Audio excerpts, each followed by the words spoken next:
Welcome to our tutorial on how to enable automatic updates for X, Twitter, on your PC. Let's walk through the steps together.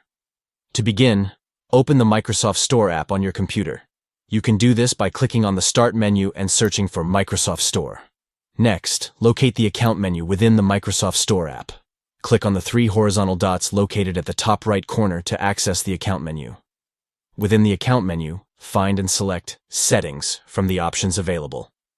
It should be the second option listed in the menu.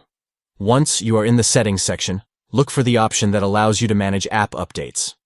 Find the setting labeled Update Apps Automatically and make sure to turn it on. To complete the process, toggle on the switch next to Update Apps Automatically within the Windows settings.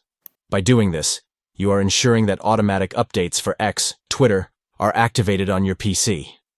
By following these simple steps, you can ensure that X, Twitter, receives automatic updates on your computer, keeping you informed and up to date with the latest tweets and features.